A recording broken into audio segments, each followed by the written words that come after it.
ఎన్ని సీట్లు ఉన్నాయని మాట్లాడుకున్నాం. 100 సీట్లు ఇంటేక్తో అయితే ఉంది కాలేజ్.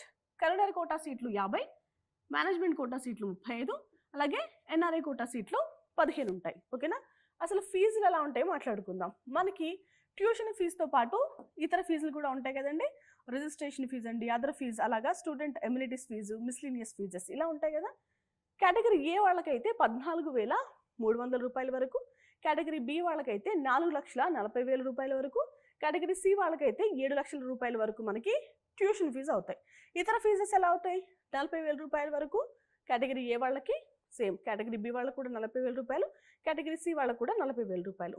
ఇవి కాకుండా 10,000 రూపాయలు ఇంకా ఖర్చు అవుతాయండి. అంటే ఇతర ఫీజెస్ కూడా ఉంటాయి కాబట్టి మొత్తం అన్నీ కలిపి మిస్లీనియస్ ఫీజెస్ కింద 10,000 రూపాయలు అయితే లెక్క చెప్పారు. సో ట్యూషన్ ఫీజెస్తో పాటు ఈ ఫీజులు అనేవి మనం పే చేయాల్సిన అవసరం ఉంటుంది. ఓకే.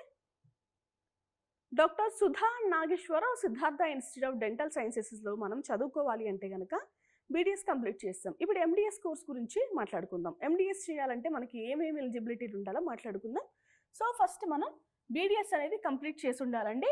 అది కూడా DCI గుర్తింపు పొందిన కాలేజ్లో.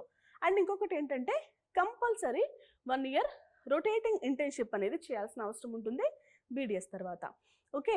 డెంటల్ కౌన్సిల్ ఆఫ్ ఇండియా లేదు అంటే స్టేట్ డెంటల్ కౌన్సిల్లో మనం పర్మనెంట్ రిజిస్ట్రేషన్ అయి ఉండాలి. ఓకేనా. అందుకంటే ముఖ్యం నీట్ MDS అనేది ఖచ్చితంగా క్వాలిఫై అవ్వాలి. ఓకేనా. మనం MDS చేయాలి అంటే కంపల్సరీ BDS అనేది చేయాలని చెప్పాను కదా. అండ్ నీట్ ఎగ్జామ్ కూడా మనం అపియర్ అవ్వాల్సిన అవసరం ఉంటుందండి.